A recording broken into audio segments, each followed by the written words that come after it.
आज के इस वीडियो में आपका स्वागत है। आज के इस वीडियो में हम लोग चर्चा करेंगे कि यूपीपीसीएल में TG2 की स्टार्टिंग मंथली सैलरी कितनी होती है। बेसिकली जब कोई कैंडिडेट यूपीपीसीएल में TG2 के पोस्ट पे ज्वाइन करता है तो उसको कितना सैलरी मिलेगा पहला मंथ में, हम लोग इस टॉपिक पे चर्चा करेंगे और सारा कैलकुलेशन को देखेंगे। तो चलिए आगे बढ़ते हैं। मेरे पास एक 2020 में निकला TG2 का वैकेंसी का नोटिफिकेशन है। आप देख सकते हैं इसमें वेतन जो है वो क्या लिखा है। वेतन यहाँ पे वेतन की जगह सातवें वेतन आयोग के अंतर्गत वेतन मैट्रिक्स लेवल 4 27,200 न्यूनतम स्तर एवं अन्य भत्ते कॉरपोरेशन के में लागू नियमानुसार देय होंगे। मतलब कि TG2 का ज्वाइनिंग लेवल 4 में होता है और उस समय उसका बेसिक 27,200 होता है। ठीक है, आप शैक्षणिक योग्यता क्या है वो भी देख सकते हैं।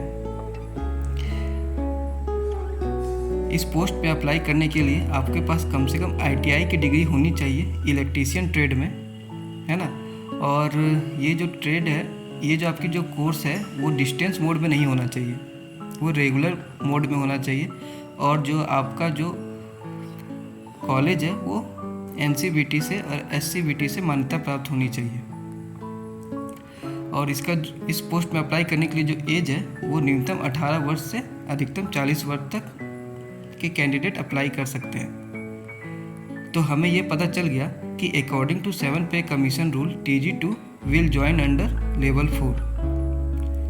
अब मेरे पास एक चार्ट है यूपीपीसीएल का ही, तो इसमें आप लेवल 4 देखिए कहाँ है। लेवल 4 यहाँ है, ठीक। लेवल 4 1 2 3 4 यहाँ, ठीक है। तो इसका जो पहला जो स्लैब है 27,200 है, यानी कि आप जब ज्वाइनिंग करेंगे तो आपको पहला जो बेसिक होगा वो 27,200 का होगा। उसके एक साल बाद आपका जो बेसिक होगा वो 28,000 होगा, फिर उसके एक साल बाद 28,800 होगा, और ये इसी तरह बढ़ता जाएगा हर एक साल एक एक स्लैब आगे, ठीक है। तो अभी का हमारा जो स्टार्टिंग जो बेसिक है वो 27,200 हो गया। और मैं आपको एक बात और बता दूं कि यूपीपीसीएल में TG2 का नाम बदल के टेक्नीशियन विद्युत कर दिया गया है ना। तो दोनों सेम ही बात है। हमारा बेसिक 27,200 हो गया।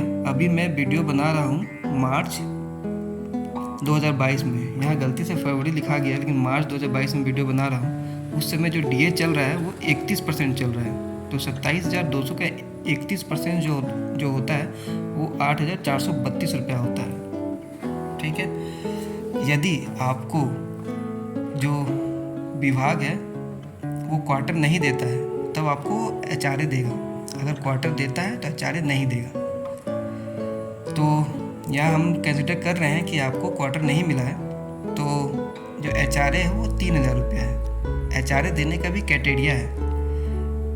ये जो यूपीपीसीएल का सर्कुलर आया है इसमें आप देखिए सारे शहरों को 3 भागों में बांटा गया है, समूह अ, समूह ब और समूह स।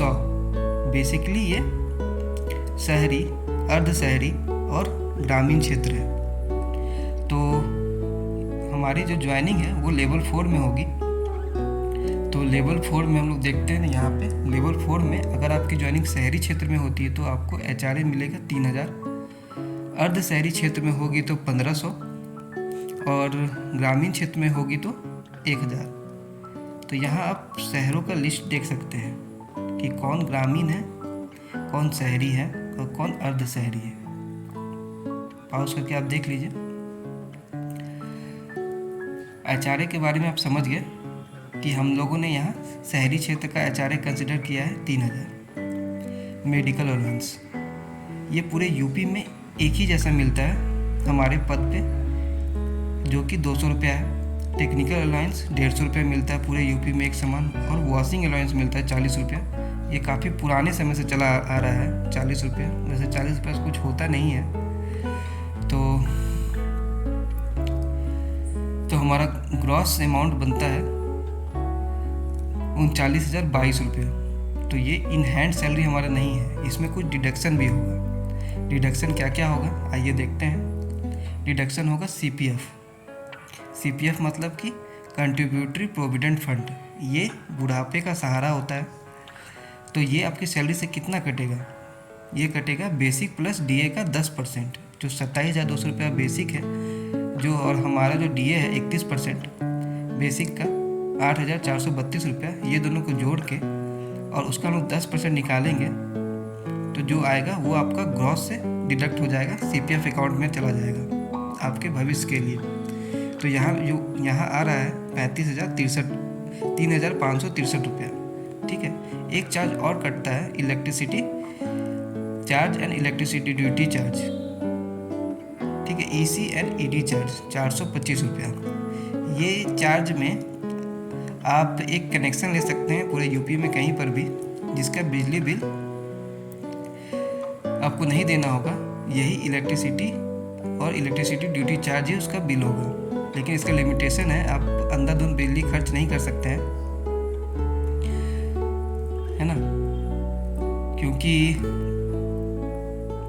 इस पोस्ट पे हम लोग, हमारा ग्रॉस लगभग 6 लाख तक ही बनता है और 1.5 लाख हम लोग बचत करके 5 लाख के अंदर हमारा टैक्सेबल इनकम आ जाता है। इसलिए इस पोस्ट पे इनकम टैक्स नहीं लगता है। अगर आपने बचत सही से किया है तो आपको इनकम टैक्स नहीं देना होगा। तो इसलिए मैं इनकम टैक्स को कैलकुलेट नहीं कर रहा हूँ। अब ग्रॉस है, जो ग्रॉस डिडक्शन हमारा जो सीपीएफ है और इलेक्ट्रिसिटी चार्ज और इलेक्ट्रिसिटी ड्यूटी चार्ज जो 425 रुपये है वही है। इन दोनों को जोड़ने के बाद जो हमारा ग्रॉस डिडक्शन है वो 3,988 रुपया है। और हम लोग जो ग्रॉस डिडक्शन जो हमारा है उसको हम लोग ग्रॉस अमाउंट से माइनस करते हैं तो हमारा नेट सैलरी इन हैंड आ जाता है, जो कि 35,034 रुपया है ना। ये जो सैलरी है वो शहर टू शहर चेंज होगा, क्योंकि एचआरए चेंज होगा, है ना। और समय के अनुसार जैसे ही अभी मार्च चल रहा है, मार्च के बाद अभी डीए बढ़ने वाला है 3%, तो ये भी और बढ़ता जाएगा। जैसे जैसे समय आगे बढ़ता जाएगा, महंगाई बढ़ता जाएगा, ये भी हमारा सैलरी भी बढ़ता जाएगा। ठीक है, सरकार के नियम के अनुसार। तो TG2 के पोस्ट पे काफ़ी अच्छा सैलरी मिलता है और इनका काम क्या होता है मैं आपको अगले वीडियो में बताऊँगा। ठीक है, इसके लिए आप मेरे चैनल पर जाइए, वीडियो देखिए, अच्छा लगे तो लाइक कीजिए, शेयर कीजिए और सब्सक्राइब ज़रूर कीजिए, आपकी मदद की आवश्यकता है। ठीक है, और वीडियो देखने के लिए तहे दिल से बहुत बहुत धन्यवाद। Please like, share and subscribe. जय भारत, जय हिंद। Thank you.